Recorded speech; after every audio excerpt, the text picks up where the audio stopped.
Bonjour à tous et bienvenue dans ce nouvel épisode de Celeb Chat Podcast. Aujourd'hui, je vous retrouve pour quelques news people. C'est parti.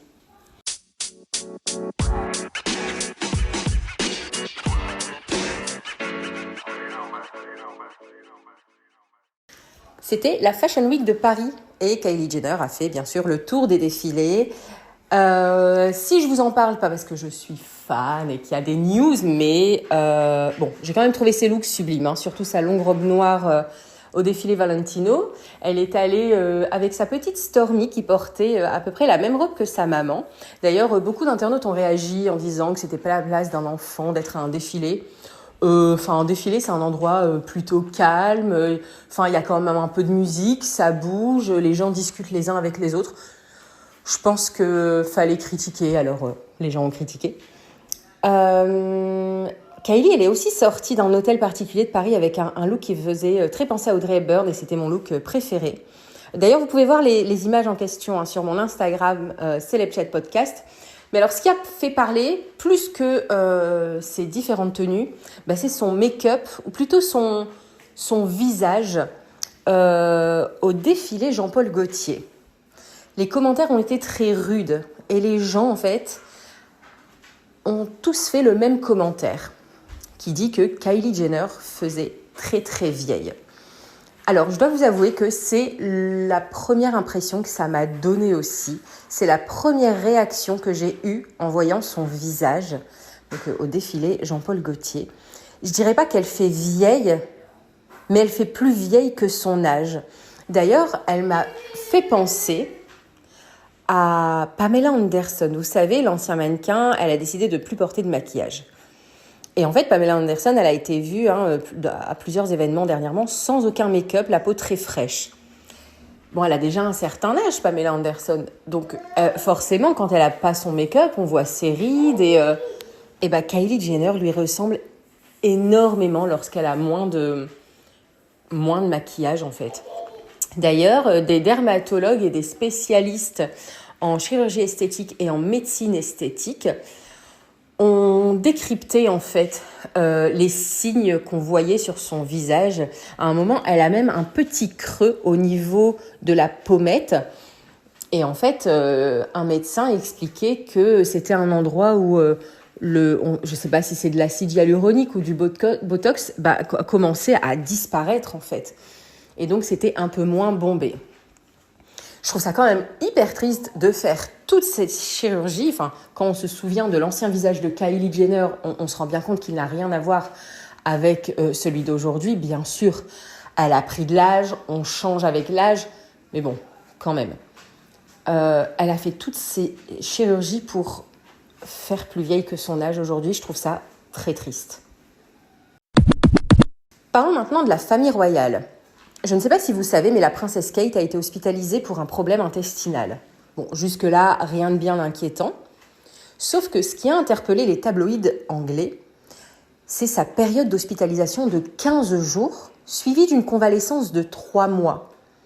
Alors, j'ai réfléchi, j'y ai pensé, je me suis dit, mais quelle chirurgie nécessite 15 jours d'hospitalisation et 3 mois de convalescence ? Je vous avoue que je n'ai pas trouvé. Alors, d'après les tabloïds, un possible cancer est écarté. Mais on n'en sait pas plus aujourd'hui, en fait. Et vous remarquerez qu'habituellement, la famille royale ne s'étend jamais, voire ne dit jamais rien sur de tels sujets personnels. Sauf qu'aujourd'hui, même le roi, Charles, a communiqué concernant son opération bénigne de la prostate. Et ils ont fait de même en fait pour Kate. Ils ont fait un vrai communiqué royal officiel en disant qu'elle annulait ses obligations en fait en tant que princesse, en tant que future reine. Et ils ont donné son temps d'hospitalisation et son temps de convalescence. On a actuellement un véritable changement de communication de la part de la famille royale.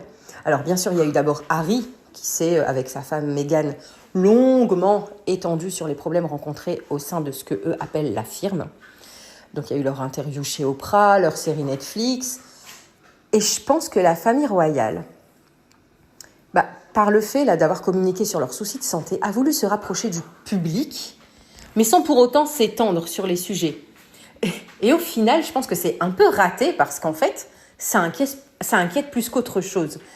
Et là, en fait, tout le monde se demande qu'est-ce que Kate peut bien avoir comme complication de santé. La semaine dernière a eu lieu le 21e repas de la mode en faveur du SIDAction. Alors, je ne sais pas ce qui s'est passé, mais nos stars françaises, elles ont entendu mode, elles ont, tenté. Et non, en fait, il n'aurait pas fallu tenter. Allez voir les photos sur mon Instagram, Celebchat Podcast. Je ne sais pas ce que vous en pensez, mais c'est pas mode, en fait, pas du tout. Je ne sais pas si vous avez remarqué, mais quand il s'agit de mode, il est très rare quand même que nos célébrités réussissent à trouver une tenue qui les mette en valeur. Elles en font trop, j'ai l'impression, et j'ai jamais compris pourquoi, mais elles ont accès quand même à des stylistes et des maisons de couture qui leur prêtent des tenues. Et quand on les compare, rien que quand on compare les Césars aux Oscars, déjà, il y a un gap quand même. Que ce soit déjà dans l'organisation ou dans les tenues, passé, il n'y a rien à voir. Enfin, en tout cas, il n'y a rien à voir chez nous. D'ailleurs, ça amène le prochain sujet. Depuis toute petite, je lis les magazines People, j'admire les tenues des célébrités et je me souviens même que je découpais les publicités dans les magazines et j'en faisais des classeurs. Je me souviens que mon styliste préféré, c'était Valentino pour ses magnifiques et très longues robes rouges de soirée. Et puis après, j'ai découvert Asdin Alaya, Elisab. Mais depuis un certain temps, j'ai vraiment cette impression que la mode ne veut absolument plus rien dire. Qu'on se le dise clairement, ça devient ridicule. Alors, je sais qu'un défilé haute couture, c'est pas du prêt-à-porter, ça sert à donner le ton des futures collections et de la saison à venir, mais comment vous dire ? J'ai pas l'impression que la haute couture, elle est aujourd'hui en adéquation avec les tendances du moment, avec les tendances des jeunes. C'est un monde vraiment à part et clairement, ça ne fait plus du tout rêver. Enfin, je sais pas, quand on voit Balenciaga qui commercialise une serviette de bain à nouiller autour de la taille pour la modique somme de $900, bah non, en fait. Alyssa Milano a fait scandale en ouvrant une cagnotte en ligne. Alors, pourquoi ? Pour financer un voyage de l'équipe de sport de son fils, en fait. Alors ça, je voulais en parler parce que en fait, ce qui s'est passé, c'est que c'est pas l'actrice qui est à l'initiative de cette cagnotte. En fait, cette cagnotte, elle a été créée en mai 2023 et l'actrice Alyssa Milano, elle a choisi de la relayer et de faire profiter en fait son compte, son réseau social public et hyper médiatisé. Et donc, le résultat, c'est que la somme de 10 000 € a été récoltée. Et beaucoup ont critiqué. Pourquoi ? Parce que Alyssa Milano, en tant qu'actrice, est censée avoir beaucoup d'argent. Et les gens trouvent ça indécent, en fait, qu'elle partage une cagnotte. Mais ils s'attendaient à quoi ? Qu'en fait, à chaque fois que l'école a besoin d'argent ou que le club de sport a besoin d'argent, en fait, c'est Alyssa Milano, parce que c'est une actrice, elle doit sortir son portefeuille. Non, en fait. À bon entendeur. Je voulais revenir sur Taylor Swift. Dernièrement, la chanteuse a officialisé sa relation avec Travis Kelce, un joueur de football américain. Peut-être que vous êtes déjà au courant parce que c'est carrément partout. Et en fait, il suffit qu'à la fin du match, elle lui saute dans les bras pour que ça fasse la une de TMZ. Que quelqu'un m'explique, en fait. Je comprends pas. Alors, elle chante bien, elle est mignonne. Mais pourquoi cet engouement pour cette jeune femme ? Et attention, là, c'est pas une critique, mais c'est une véritable question. Si quelqu'un pouvait me dire en commentaire, parce que là, j'arrive pas à trouver. À en croire certains experts royaux, le couple formé par Meghan Markle et Harry serait dans une situation financière délicate. Alors, je le rappelle, les juteux contrats signés avec Netflix et Spotify ont été soit des projets avortés, soit des projets qui n'ont pas remporté le succès escompté. Et le couple aurait perdu toute crédibilité. Mais à en croire les révélations du journal Le Daily Express, la duchesse s'est vue offrir un rôle en or dans le spin-off de la série qui l'a révélée. Je ne sais pas si vous vous souvenez de cette série, moi je ne l'ai jamais regardée. Et d'ailleurs, quand elle s'est mariée avec le prince Harry, je ne savais même pas qu'elle avait joué dans cette série. La série Suits on dit je pense qu'elle jouait le rôle d'une avocate. Et apparemment, ça faisait un véritable carton. Alors, la nouvelle série devrait s'intituler Suits Los Angeles. Elle a d'ores et déjà été validée par le studio NBC Universal. Et déjà, plusieurs épisodes ont été écrits. Le créateur de cette série est le même que celui de la série originale. Et c'est l'un des rares bons amis de Meghan Markle.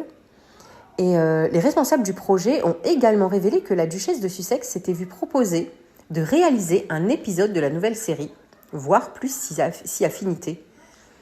Et apparemment, d'après les rumeurs, cela s'annonce déjà comme l'un des plus gros contrats de l'année à la télévision. Et petite dernière news, Danse avec les stars sur TF1 annonce James Denton de Desperate Housewives à son casting 2024. Si ce nom ne vous dit rien, souvenez-vous, l'acteur américain qui a aujourd'hui 60 ans jouait Mike Delfino dans les Desperate Housewives. Voilà, c'est fini pour aujourd'hui. J'espère que cet épisode vous aura plu. Je m'en vais immédiatement en enregistrer un nouveau. Je vais essayer de vous faire un épisode par jour. C'est mon challenge. C'est parti. N'hésitez pas à me suivre sur TikTok également et Instagram Celeb Chat Podcast. À très vite. Ciao, ciao.